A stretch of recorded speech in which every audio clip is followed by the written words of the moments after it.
आता है और हमें लगता है कि नहीं, मैं ये सब अपने टर्म्स एंड कंडीशंस पे कर सकती हूँ, मैं घर पे रह के काम कर सकती हूँ, अगर मैं जॉब पे जा रही हूँ या ऐसा कोई काम कर रही हूँ, मैं हिजाब कर सकती हूँ, मैं नकाब कर सकती हूँ, मुझे किससे बात करना है नहीं करना है, मेरे पास ये चॉइस है। तो आई थिंक हर किसी को करना चाहिए। तो कंसिडरिंग आज मेरे पास वो चॉइस है, अगर मुझे कोई आदमी से बात नहीं करनी है तो मैं नहीं करती हूँ, लेकिन मैं एक जॉब पे जाऊंगी तो मुझे तो करना पड़ेगा ना। तो आई थिंक इसके लिए मुझे तिजारत करना और खुद का बिजनेस करना ज्यादा पसंद है, ताकि मैं अपने मर्जी के हिसाब से काम कर सकूं। और अगर आगे मुझे और चेंजेस करने हो अपनी जिंदगी में, जैसे ऑब्वियसली मैं चाहूंगी कि मैं एक दिन फुल नकाबी हो जाऊं, मेरा शक्ल बिल्कुल भी दिखाई ना दे, तो भी मैं हया को कंटिन्यू कर सकती हूँ कि भाई अब मैंने अपना फेस कवर कर लिया है पूरी तरीके से और अब मैं बिल्कुल भी नजर नहीं आऊंगी, मेरा चेहरा कहीं नजर नहीं आएगा। लेकिन कंसिडरिंग ये बिजनेस मेरा है, मुझे कोई जॉब से निकाल नहीं सकता। So I think yeah that is something which is there. तो हम पहले एक हराम तिजारत में थे। Business industry is also business, कमाना, घर चलाना, अपने ख्वाहिशों को पूरा करना, जो एकदम हराम कमाई थी। तो जब आप अल्लाह की राह में निकल गए हो तो ऑफ कोर्स आपको एक हलाल कमाई कमानी है जो आपके शरीयत में हो, आप कुछ ऐसे गलत नहीं कर सकते। तो आपको बहुत कुछ सोचना है। एंड मेरा बिजनेस जो है वो है एक एग्जीबिशन का, जिसमें बहुत सारे लोगों को भी एक फायदा मिलता है कि लोग जो खरीदने आते हैं उनको भी डिस्काउंट मिलता है, और जो स्टॉल्स डालते हैं उनको भी एक जरिया मिलता है हमारे थ्रू कि वो ज्यादा से ज्यादा कमाई कर सके। तो उस तरीके से मैंने सोचा कि लोगों को भी कुछ काम आऊं मैं, और कुछ ऐसा करूं कि सभी का फायदा हो, हमारा भी हो उनका भी हो।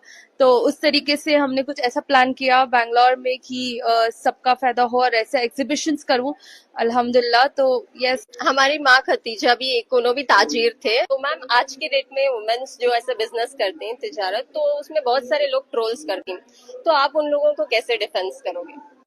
एक्चुअली एक प्रॉब्लम भी है यहाँ पे, लोग बार बार सिर्फ ये एक चीज को जहन में रखते हैं कि हमारी माँ खतीजा ताजिर थे और तिजारत करते थे, और हमें क्यों ट्रोल किया जाता है, क्योंकि उनके तिजारत में और हमारे में बहुत फर्क है। जब माँ खतीजा तिजारत करते थे तो वो किसी मर्द से इंटरेक्शन नहीं करते थे, हम कर रहे हैं।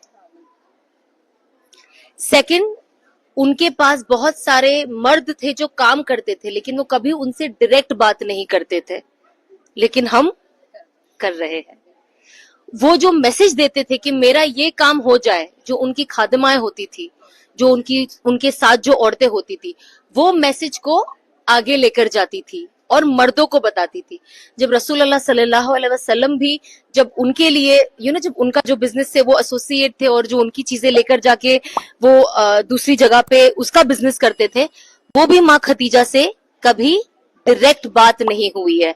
अब हमको प्रॉब्लम यह है कि चीजें पता ही आधी है, तो हम आधी चीजों को लेकर आगे जाते, क्योंकि माँ खतीजा जैसी हया वाली औरत है ना, रसूलुल्लाह सल्लल्लाहु अलैहि वसल्लम की जितनी भी बीवियां थी, जितने भी हमारी अम्माएं थी, उनमें जितनी हया थी, उसका अगर 1% भी हमारे अंदर आ जाए तो बहुत बड़ी बात होगी, लेकिन हमारे अंदर ये नहीं है।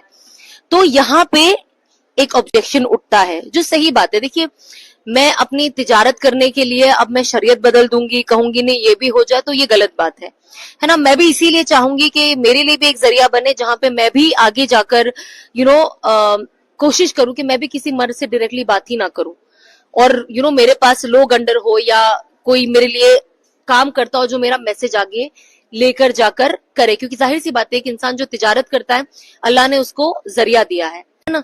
तो जब वो जरिया दिया, वो दूसरी चीजों के लिए भी वो उसे यूज करे। जाहिर सी बात है, माँ खतीजा तिजारत करते थे, आप भी तिजारत करें, लेकिन अगर आप उनका एग्जाम्पल दे रहे तो फिर आप उनकी वो जैसे करते थे आप वैसे करिए। हमारे अंदर वो भी है नहीं, अल्लाह करे वो हमारे अंदर आ जाए और हम भी वो चीज को सीखे, हम भी वो चीज को समझे। और मैं खुद भी चाहती हूँ कि कल को मेरा एग्जीबिशन हो तो मैं ओनली लेडीज रखूं, जिनके भी हस्बैंड है इनको पैसे दे दीजिए, कार्ड दे दीजिए और बाहर ही रुकिए, प्लीज अंदर मत आइए। तो इंशाल्लाह मैं भी चाहूंगी कि मैं एक ऐसी जगह पे पहुंचूं और मैं इस तरीके के इवेंट्स को ऑर्गेनाइज कर पाऊं जहां पे हर किसी की मॉडेस्टी का ख्याल हो, जहां पे हम कुछ शूट ना करें, जहां पे हम कुछ पोस्ट ना करें, हमको कुछ नहीं करना है। तो इंशाल्लाह मेरी भी ये नियत है। अब यू नेवर नो, इंसान नियत करे और अल्लाह से मांगे तो यू नेवर नो, किसी एक दिन कबूल हो जाए। बट देखो, नियत करना इज वेरी इंपॉर्टेंट। अगर आपके दिमाग में ये चीजें आएगी तो इंशाल्लाह आप अल्लाह से मांगोगे तो एक ना एक दिन वो चीज आपके काम में भी दिखेगी।